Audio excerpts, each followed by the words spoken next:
আসসালামু আলাইকুম রহমতুল্লাহি ওবরাকাত।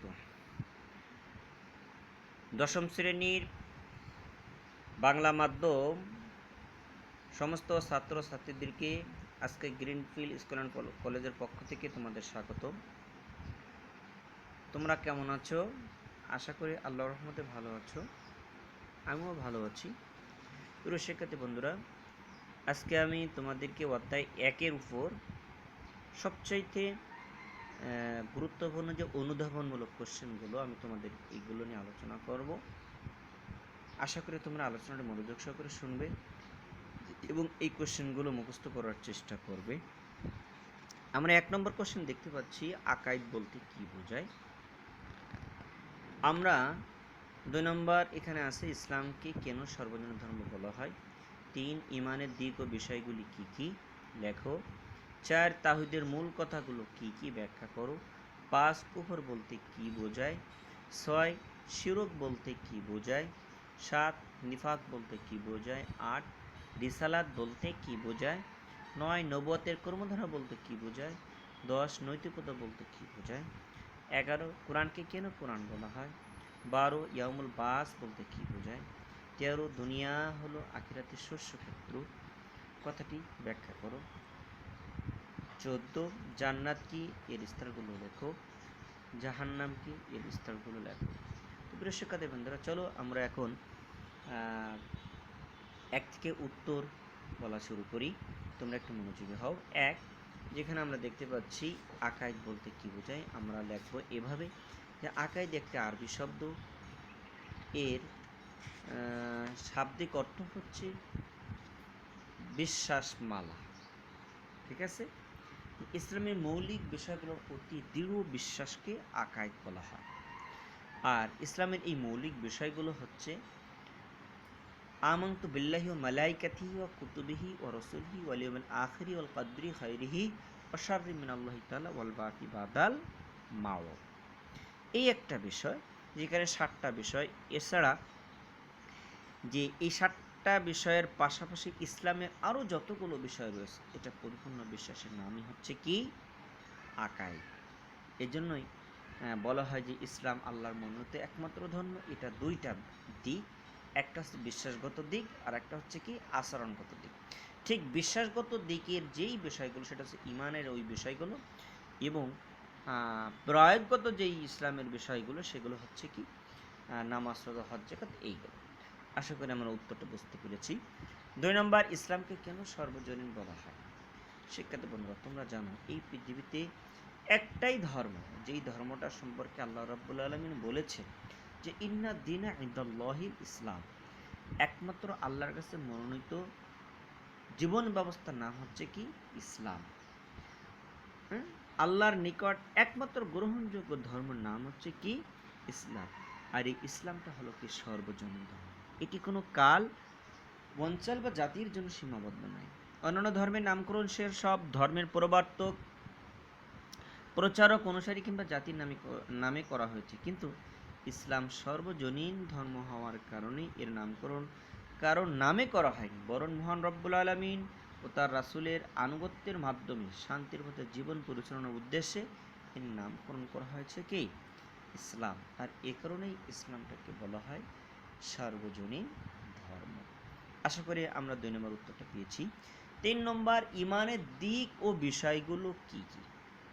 পুরুষ শিক্ষার্থী বন্ধুরা, ইমানের দিক এবং বিষয়গুলো আমাদের কিন্তু এখানে বুঝতে হবে। কোশ্চেনের অংশটা কিন্তু 2টা, ইমানের দিক এবং বিষয়গুলো। তার মানে ইমানের দিক কয়টি? 3টা। যেমন আমরা পড়ে এসেছি যে ইমানের দিক হচ্ছে 3টে। 1 অন্তরে বিশ্বাস করা, 2 মুখে স্বীকার করা, 3 সে অনুযায়ী আমল করা। এবং বিষয়গুলো যদি বলা হয়, ইমানের বিষয়গুলো হচ্ছে মোট 7টি। যেমন নবীজি সাল্লাল্লাহু আলাইহি ওয়াসাল্লাম সুন্দর করে ইমানে মুফাসসালের ভিতরে বলে দিয়েছেন যে আমানতু বিল্লাহি ওয়া মালাইকাতিহি ওয়া কুতুবিহি ওয়া রাসূলিহি ওয়াল ইয়াউমিল আখিরি ওয়াল কদরি খাইরিহি ওয়া শাররি মিনাল্লাহি তাআলা ওয়াল বা'দি বাদাল মাউত। অর্থাৎ যে আমি ঈমান আনলাম আল্লাহর প্রতি, তার ফেরেশতাগণের প্রতি, তার কিতাবগুলোর প্রতি, তার রাসূলগণের প্রতি, আখিরাতের প্রতি, তাকদীরের প্রতি, যার ভালো মন্দ আল্লাহ তাআলার নিকট থেকেই হয়, এবং মৃত্যুর পর পুনরুত্থানের প্রতি। এই 7টি হচ্ছে কি ঈমানের বিষয়। আশা করি আমরা 3 উত্তর পেয়েছি। 4 নম্বর, তাওহীদের মূল কথা কি? ব্যাখ্যা করো। হ্যাঁ, তাওহীদের মূল কথা কি? তাওহীদ এটা একটা আরবি শব্দের শাব্দিক অর্থ হচ্ছে একত্ববাদ। আল্লাহ এক এবং অদ্বিতীয়, একথা মনে প্রাণে স্বীকার করার নামই হচ্ছে কি? তাওহীদ। ঠিক আছে? আর এই তাওহীদের মূল কথা হলো আল্লাহ এক ও অদ্বিতীয়, তিনি তার সত্তা গুণাবলিতে অদ্বিতীয়, তিনি প্রশংসা ইবাদত একমাত্র মালিক, তার তুলনীয় কেউ নেই। আল্লাহ সুবহানাহু ওয়া তাআলা এই কারণেই খুব সুন্দর করে বলেছেন লাইসা কামিথলিহি শাইউন, অর্থাৎ কোনো কিছু তার সদৃশ নেই।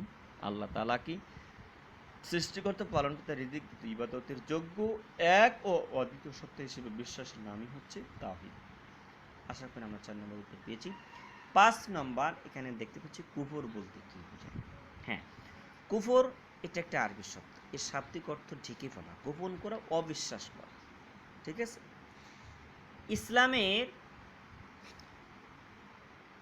আল্লাহ রাব্বুল আলামিনের মনোনীত যেই ইসলাম, এই ইসলামের মৌলিক বিষয়গুলোর কোনো একটির প্রতি অবিশ্বাস করাকে কুফর বলা হয়। তার মানে ইসলামী পরিভাষায় ইসলামের যতগুলো বিষয় রয়েছে কোনো একটিকে কেউ যদি অস্বীকার করে, এটাকে কি বলা হয়? কুফর বলে। যেমন যদি কেউ এটা মনে করে যে আল্লাহ নেই, এমন কথা বললে সে ব্যক্তি কিন্তু কুফরে লিপ্ত না, অর্থাৎ যে কুফরে লিপ্ত সে কাফের হয়ে যায়। ঠিক একইভাবে হালালকে হারাম মনে করা, হারামকে হালাল মনে করা, এগুলো কি কুফরের কার্যবলী। অতএব আমাদের অবশ্যই ইমানকে টিকিয়ে রাখার জন্য কুফর থেকে অবশ্যই বাঁচতে হবে এবং কুফরের সঠিক জ্ঞান নিতে হবে। আমরা বইয়ের আলোকে এই কুফর সম্পর্কে বিস্তারিত জানব। এরপর 6 নম্বর কোশ্চেন, শিরক বলতে কি বোঝায়?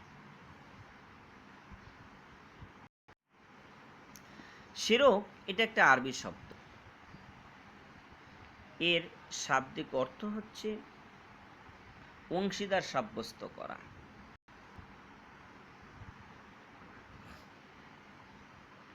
এরপর ইসলামী পরিভাষায় মহান আল্লাহ রাব্বুল আলামিনের সাথে কোনো ব্যক্তি বা বস্তুকে শিরক করা কিংবা তার সমতুল্য মনে করাকে শিরক বলা হয়। যে ব্যক্তি শিরক করে তাকে বলা হয় মুশরিক। আর এই শিরক হলো তাওহীদের বিপরীত। তাওহীদ আল্লাহ এক এবং অদ্বিতীয় হিসেবে বিশ্বাস করা, ঠিক শিরক আছে তার বিপরীত। আল্লাহ তাআলা স্বয়ং শিরকের ধারণা খণ্ডন করেছেন। যেমন আল্লাহ তিনি বলেছেন কুল হুয়াল্লাহু আহাদ, হে নবী আপনি বলে দিন যে আল্লাহ এক ও অদ্বিতীয়। আল্লাহ তাআলা অন্যতর বলেছেন লাইসা কামিথলিহি শাইউন, কোনো কিছু সদৃষ্টি। আল্লাহ তাআলা অন্য জায়গায় আরো বলেছেন যে লাউ কানা ফিহা আলিহাতুন ইল্লাল্লাহ লাফাসাদাতা, যদি সেটাই অর্থাৎ আসমান জমিনে আল্লাহ ব্যতীত অন্য কোন ইলাহ থাকতো তবে উভয় ধ্বংস হয়ে যেত। তার মানে এই কোরআনের আয়াত দ্বারা, আল্লাহর বাণী দ্বারা আমরা স্পষ্ট বুঝতে পারি আল্লাহ এক ব্যতীত আর কোনো শরীক নেই।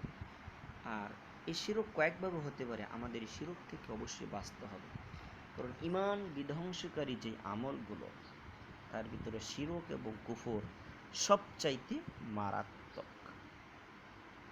আশা করি আমরা উত্তর পেয়েছি। 7, নিফাক বলতে কি বোঝায়? নিফাক এটা একটা আরবি শব্দ, এর শাব্দিক অর্থ হচ্ছে গোপন করা, কপটতা করা, প্রতারণা করা। ঠিক আছে?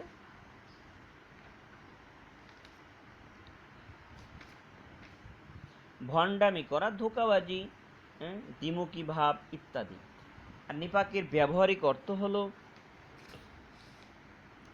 অন্তরে একরকম ভাব রেখে মুখে অন্যরকম ভাব রেখে বাহিরের বিপরীত প্রকাশ করা, অর্থাৎ অন্তরে বিরোধিতা গোপন রেখে বাহিরে আনুগত্য প্রকাশ করা, এটা হচ্ছে কি নিফাক। ইসলামী পরিভাষায় নিফাক বলতে বোঝায় যে অন্তরে কুফর অবদ্ধ গোপন রেখে মুখে ইসলামের স্বীকার করার নাম হলো কি নিফাক। যে এই ধরনের কাজ করে তাকে বলা হয় মুনাফিক। আর মুনাফিকরা ইসলামের সবচেয়ে বড় শত্রু। মুনাফিকরা ইসলামের সবচেয়ে বেশি ক্ষতি করে।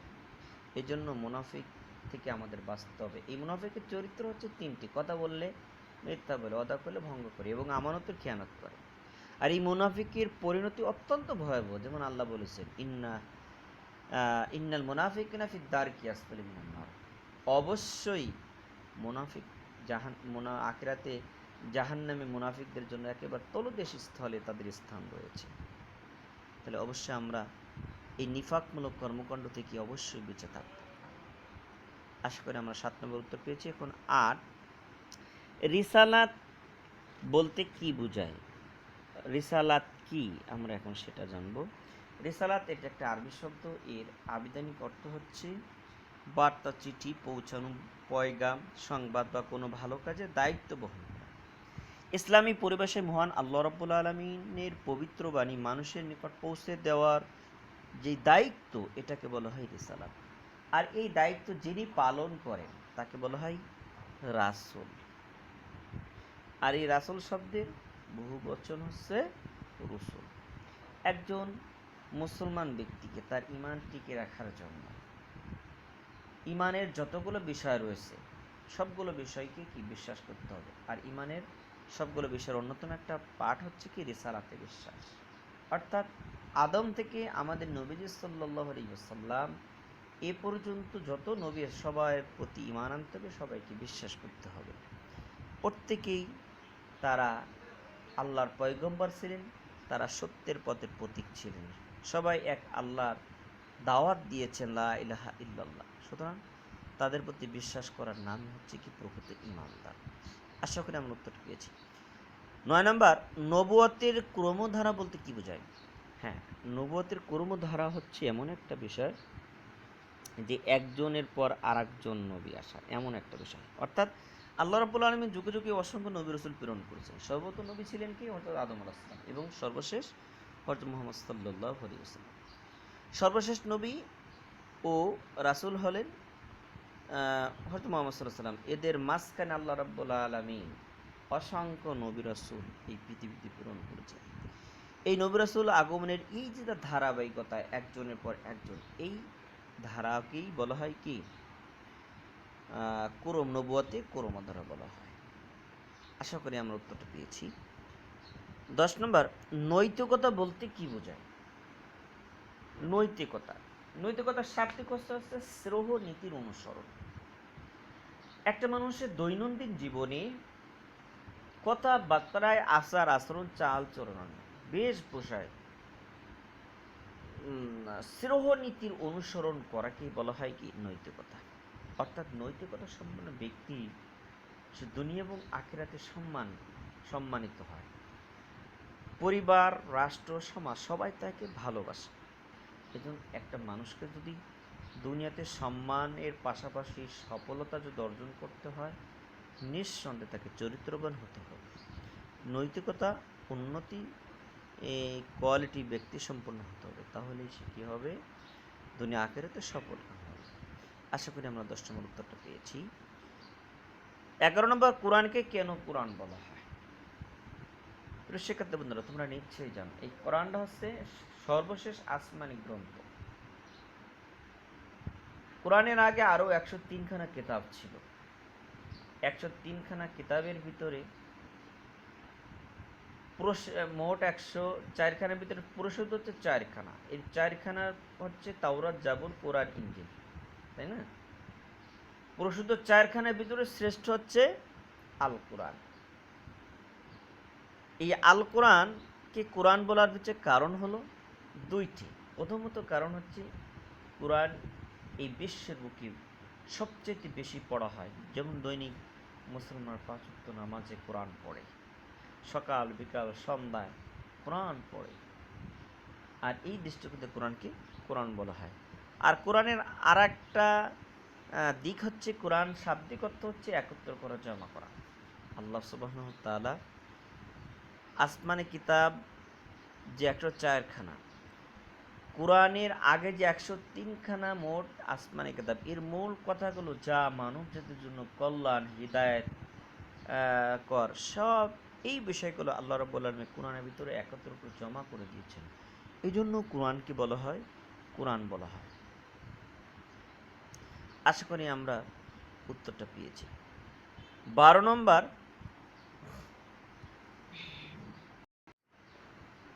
ইয়াউমুল বাস বলতে কি বোঝায়? পুরো শিক্ষার্থী বন্ধুরা, তোমরা নিশ্চয়ই জানো এই যে ইয়াউমুল বাস, এটা কোনো বাংলা শব্দ নয়। ইয়াউমুল বাস এটা একটা আরবি শব্দ। ইয়ামুল বাস শাব্দিক অর্থ হচ্ছে পুনরুত্থান দিবস।